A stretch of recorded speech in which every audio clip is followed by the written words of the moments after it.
Thank you. Thank you all for attending the seminar. So, without further ado, I quickly go through the outline of the presentation. So I'll be talking briefly about the energy consumption in the US, some data related to global energy as well as the US energy consumption.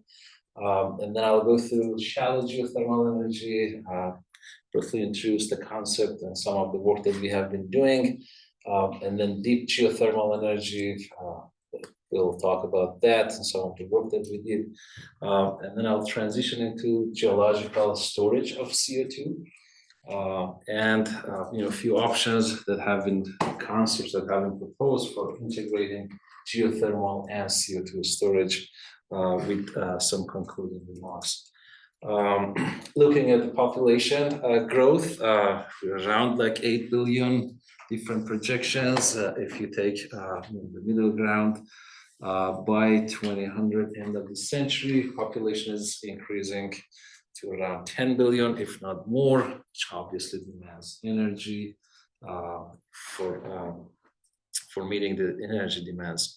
If you look at the data for energy consumption in 2023, what do you notice here, where the energy source is coming from?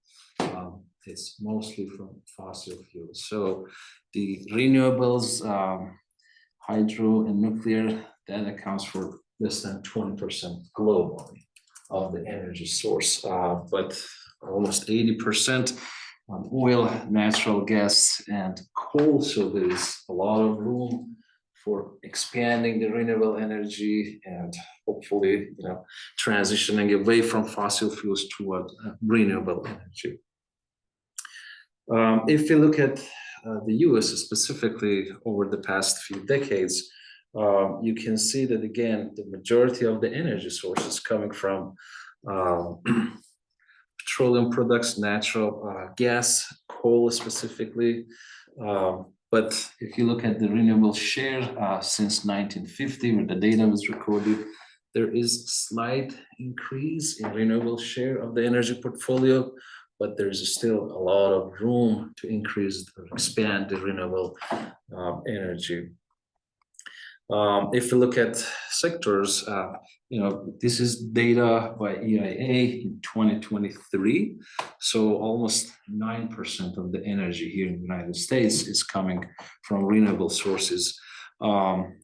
Petroleum, natural gas, so natural gas and petroleum are the major sources. Nuclear is sort of separated from renewables, around 9%.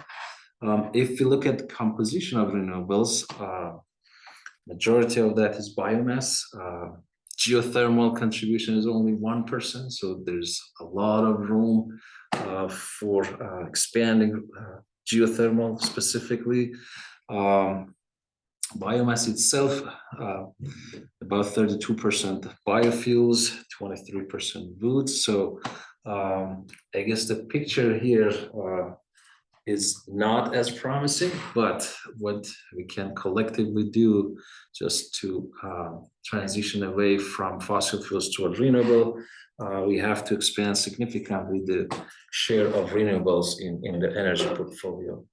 If you look at the energy flow chart here in the US, then it becomes even worse. So if these are the contribution of each of the energy sources by quad, and these are the sectors that the energy have been used, residential, commercial, industrial, transportation.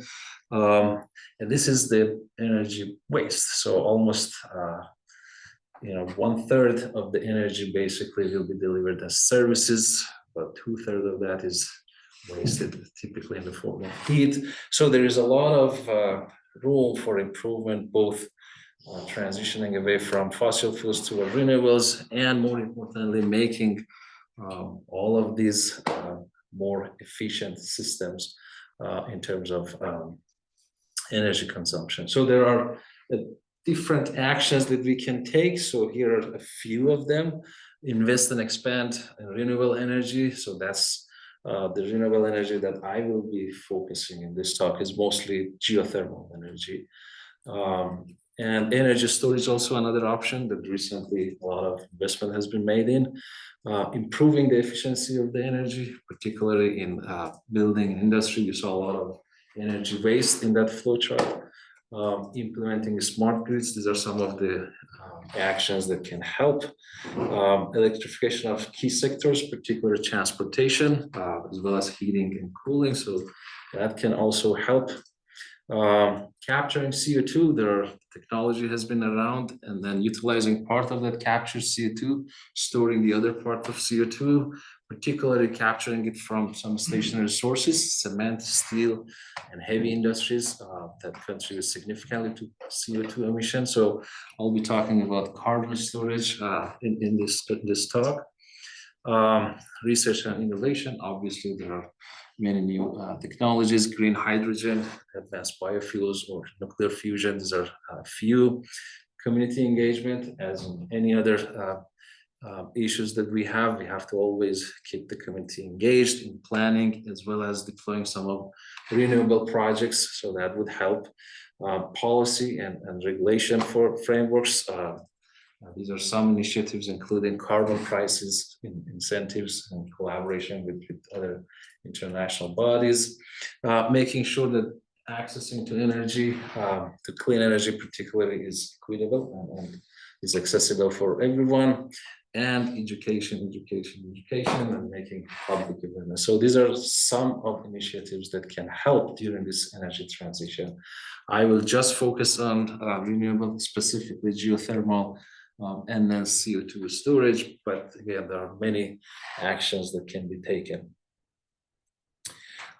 So speaking on shallow geothermal energy, this is a cartoon that basically shows how a shallow geothermal system works. So these are the loops or heat exchangers, typically HDPE pipes, and they are embedded typically in soil or ground below. This is a residential area. There are different configurations of these loops, how you can embed them in soil or in ground.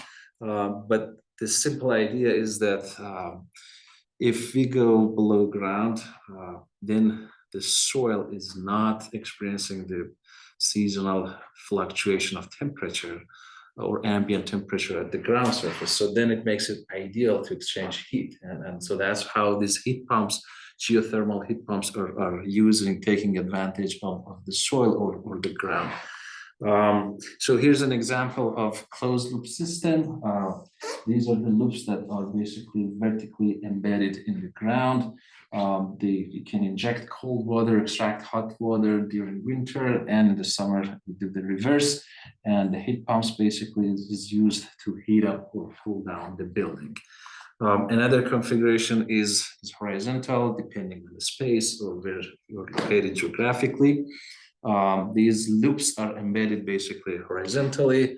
In some cases, if there's access to the ponds, the heat exchanger element can be embedded in the ponds and obviously buried under soil and go into the collector and to the heat pump. So there are also other variations of these loops, but these are the most common types of heat exchangers.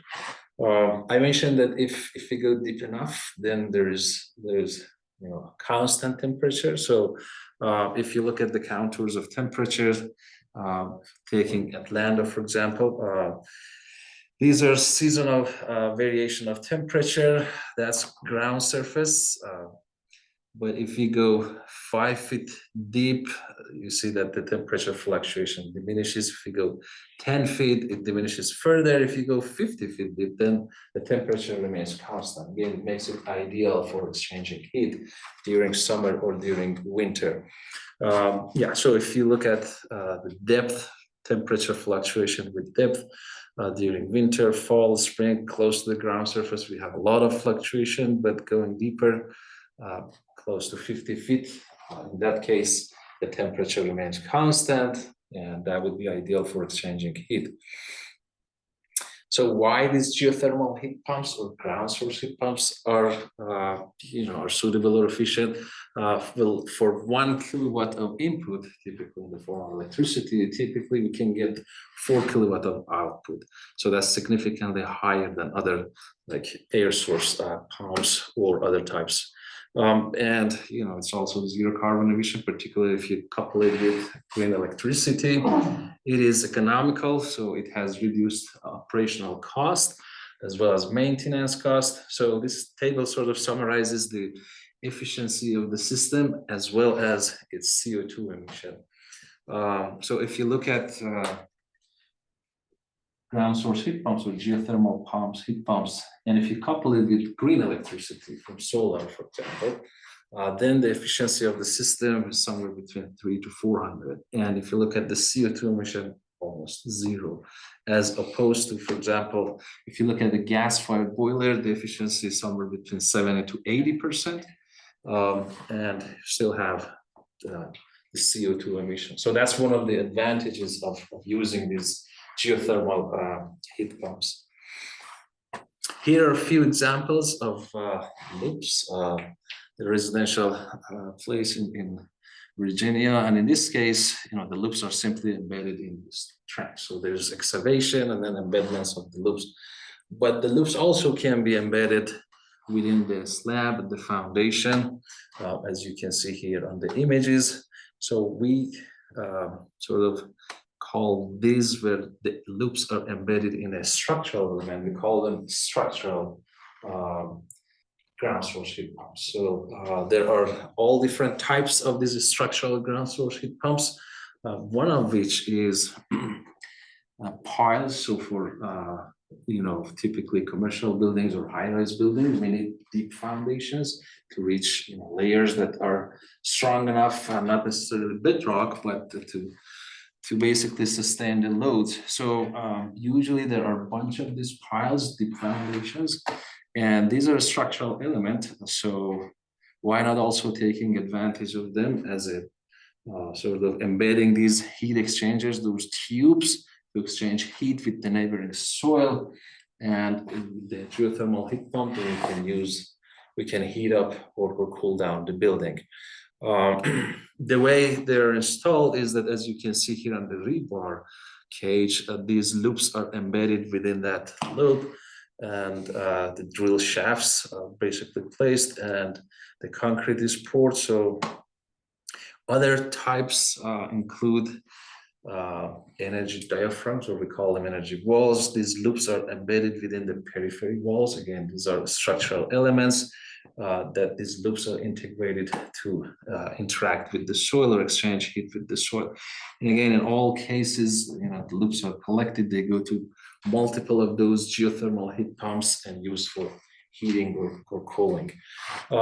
Europe is way ahead in using this technology. Here in the United States is still under research and development. These are a few examples. So this is the main tower in Frankfurt. So they did install it in 1999. Almost 223 of these energy piles. The depth of them, roughly speaking, 30 or 130 meters, 100 feet, and they're producing almost 500 kilowatt of energy. Another example in UK, 2002. So they have about 61 drill shafts, those energy piles, and the heating and cooling capacity is provided. Sort of larger structure, the One New Change building in London. It has been in place, I think, in the first or the second decade of 2000. And so it's got almost 192 closed loop piles, and they're generating 2.3 megawatt for cooling and 2.4 megawatt for heating. So these are examples that have been around for the past 2 decades or so. What we do in our lab typically related to this pile energy is that we're looking at the structural basically changes using those piles at the heat exchanger.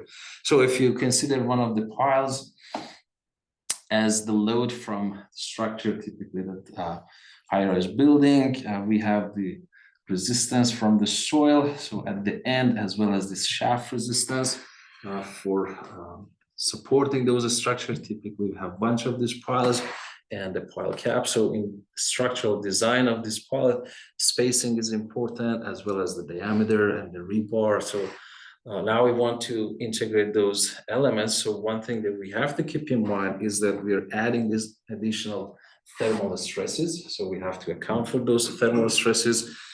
So you can imagine if we are injecting cold water and extracting hot water. So the effect of that cooling is that we are increasing those additional stresses for heating, and we're reducing those stresses, axial stresses within the pile. So here's a simulation of how the heating and the cooling of the pile by injecting cold water, extracting or injecting hot water will add these additional axial stresses within the pile. So that's one thing that we have to consider in the design. So this is an example of some modeling that we did. This is an actual energy pile, Colorado Springs, Colorado.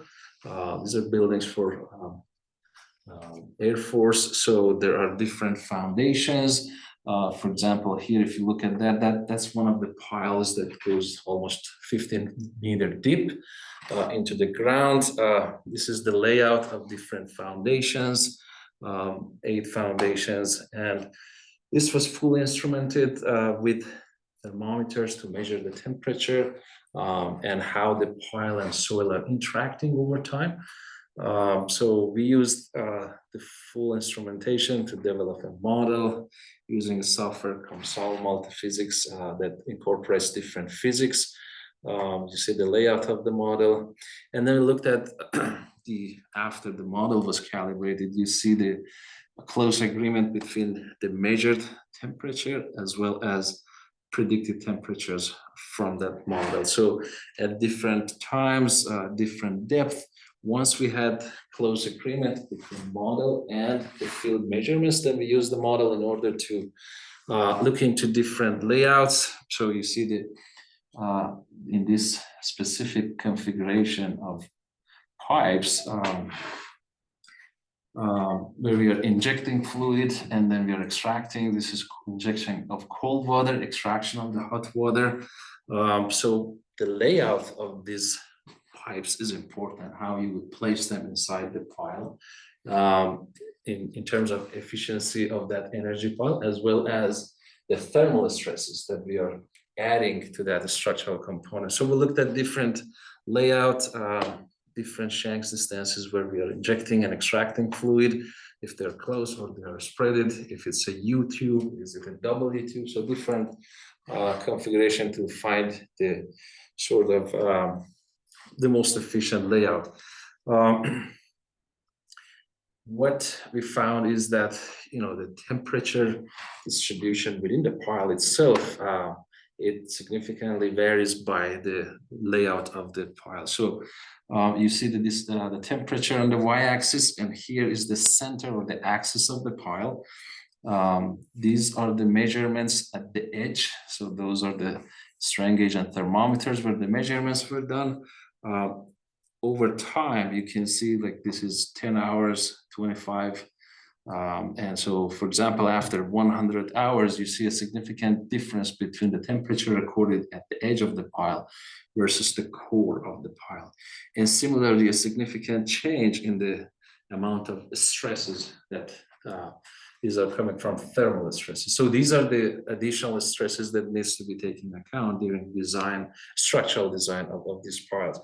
And then in terms of spacing of these piles, how to space them to get maximum efficiency out of these piles. You can see that in this particular case, spacing around like 6 meters or so, that gives you the maximum efficiency of the energy pile, both during summer and during winter.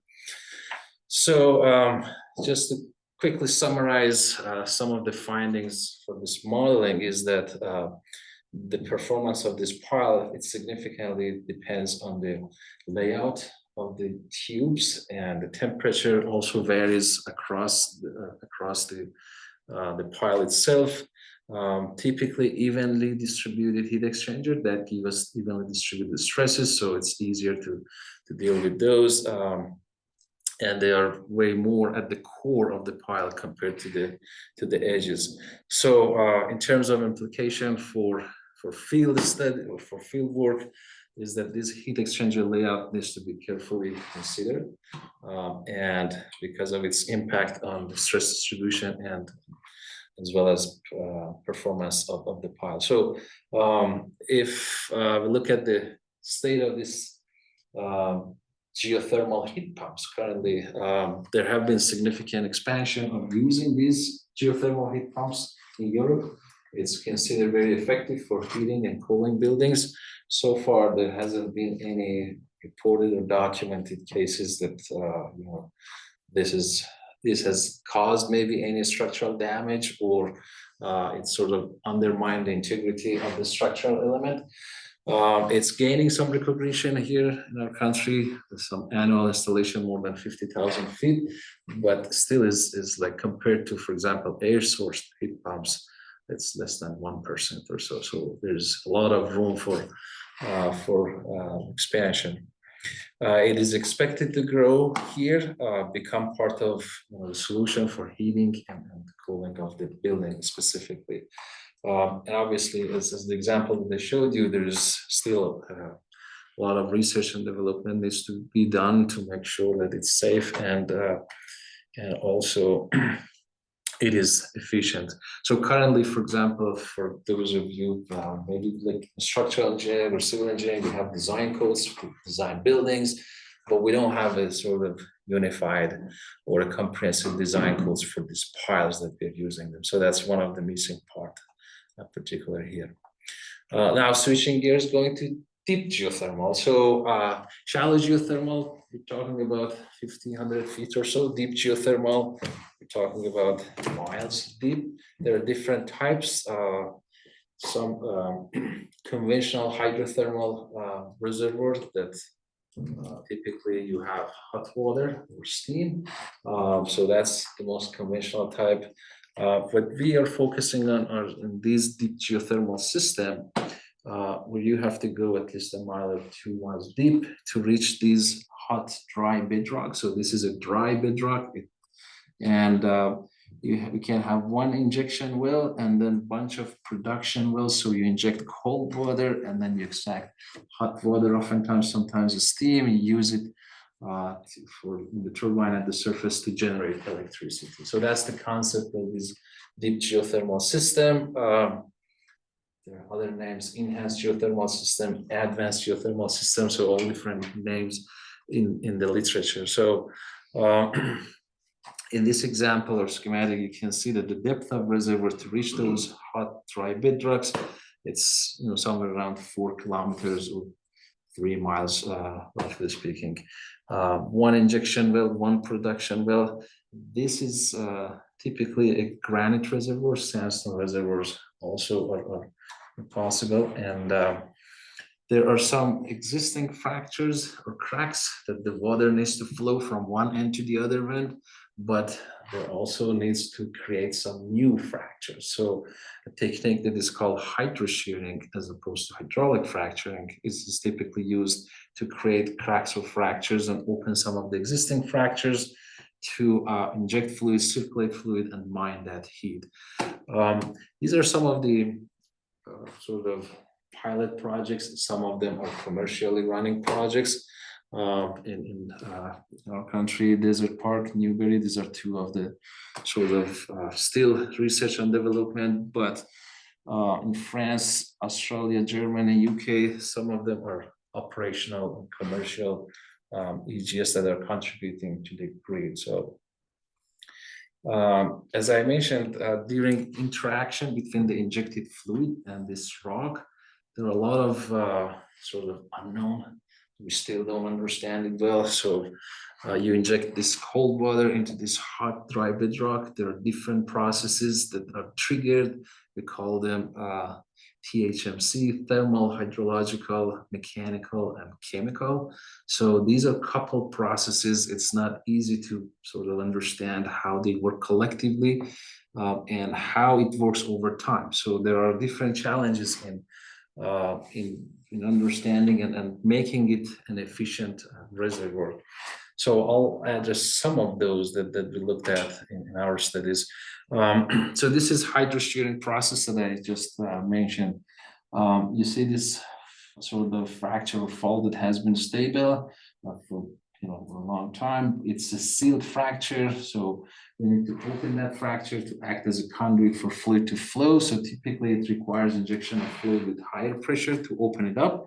So that's when the two sort of pieces of block are sleeping. So to open up that, now it remains open under these self-propped asperities of the rock, so it keeps the two ends open, so it acts as the conduit of the flow.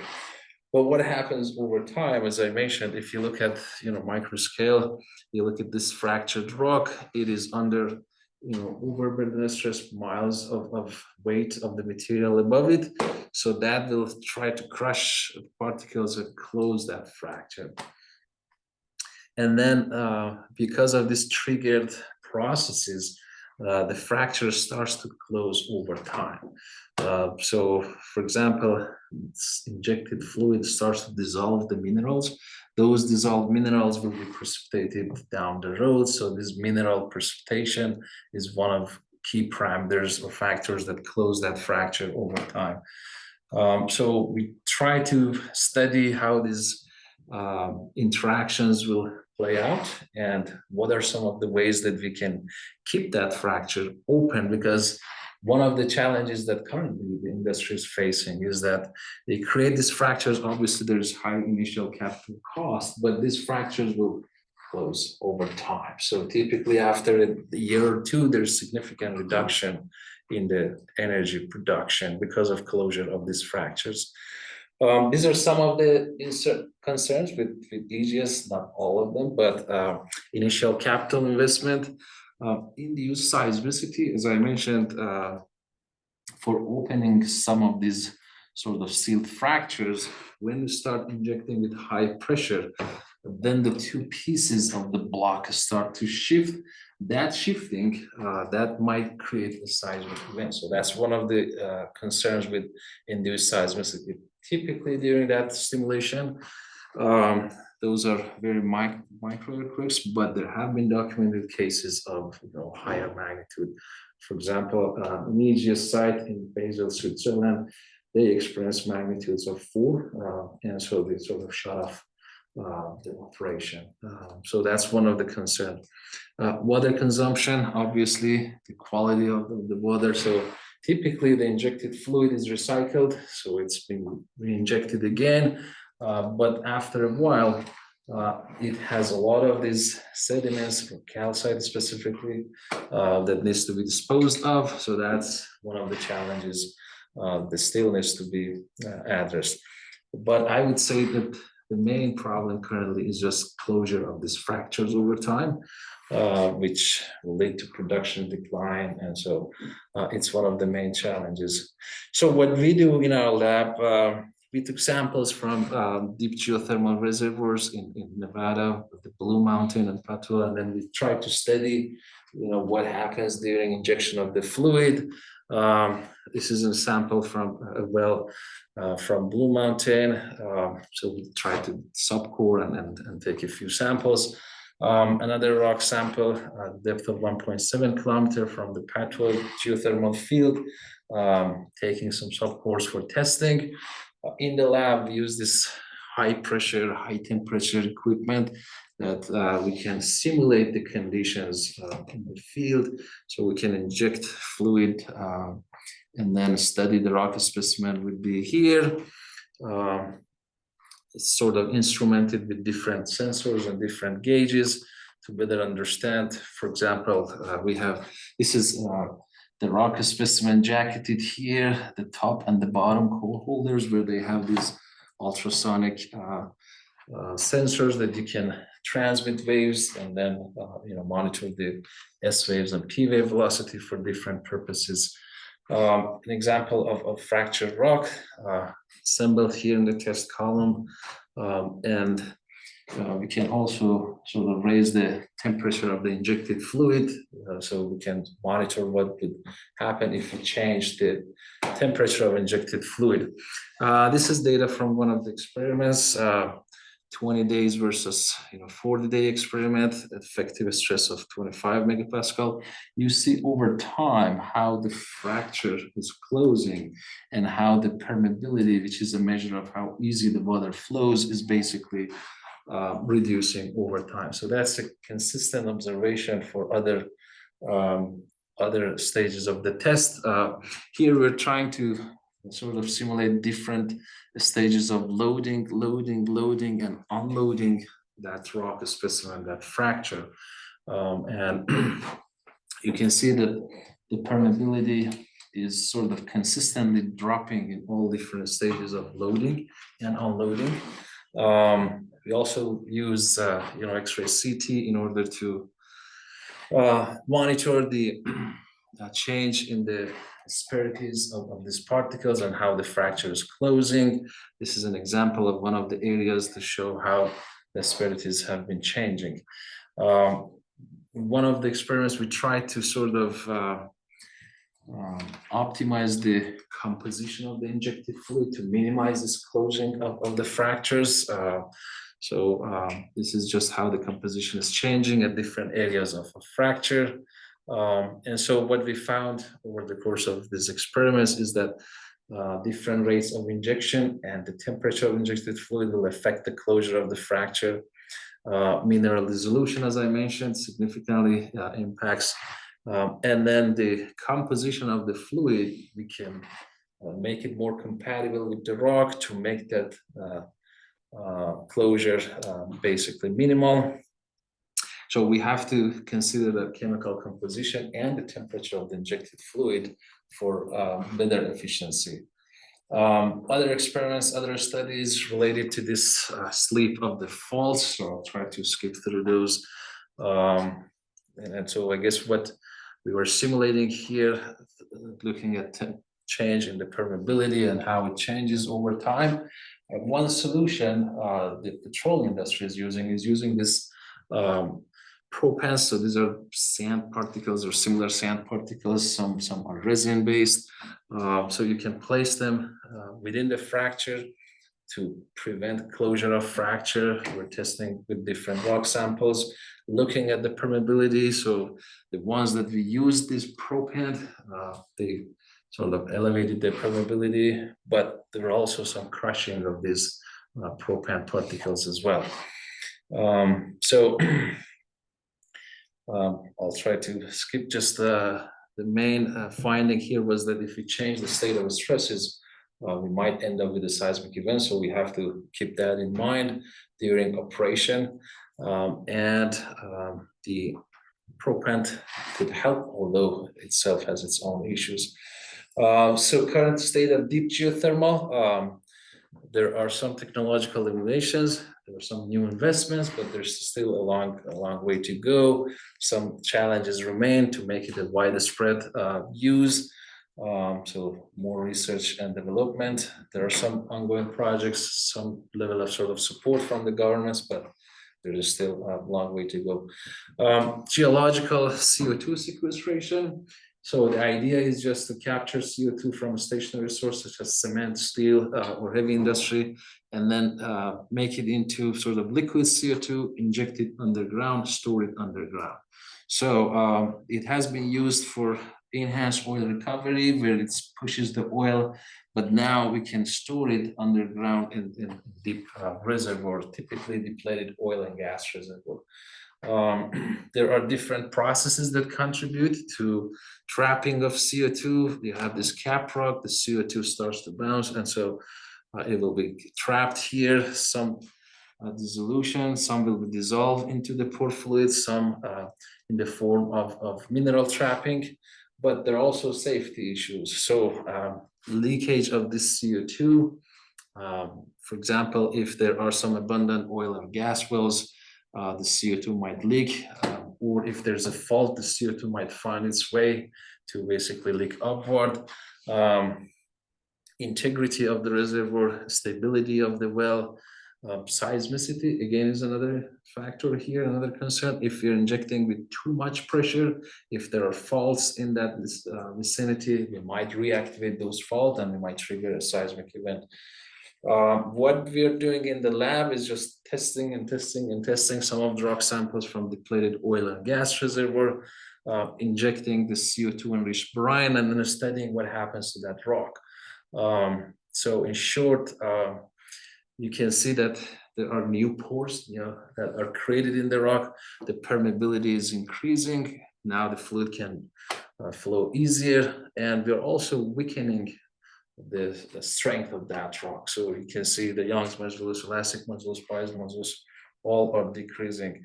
Same observation with the velocity measurements, S&P waves, they all indicate that the rock now is much weaker, and this is a concern, particularly for the cap rock, which is supposed to contain that CO2. Same thing with permeability enhancement, which is again a concern. We saw new pores that have been opened up, significant degradation of mechanical properties. In terms of application, field application, so the creep is very important, time dependent deformation, and as the degradation of the rock specimen continues, it might also contribute to slip of the fault, which also can lead to a seismic event. So there are about 300 of these sites operating around the world. Here in the US, we have about 15, but still is under research and development. And so additional facilities are under development. Still, we need a lot of research to better understand it. There are concepts proposed to integrate geothermal and CO2. So depleted reservoir, you inject CO2. So instead of injecting fluid, water, and now we are injecting this supercritical CO2, which is in the form of liquid, to mine heat, but also store CO2 afterwards. So that's combining the two. It has some of its own advantages. It can also be used as relatively shallow reservoirs. So this is a sedimentary basin where CO2 is injected, and it will be sort of trapped here. You can inject also cold CO2, attract hot CO2, and use that for generating electricity. So the technology for combining the two, it's a sort of intermediate maturity level. There are some pilot projects going on, but scaling it up is a challenge. So there's still a lot of research and development. From concluding remarks, both shallow and deep geothermal, they can contribute to renewable energy. There is potential for significant expansion of these. Geological storage of CO2 can also help during this energy transition. We can integrate those, but there are still challenges remain that needs to be answered. I tried to include also the UI, so in my mentorship, particularly in research, support for underrepresented students that I have in my group, making sure that they have equal access to the facilities that we have. I've been trying to build a diverse research team. Ryan is actually one of my grad students. Ryan, can you attest to that? Or no, it's putting you on the spotlight. Fostering an inclusive environment and examples of that equitable publication practices.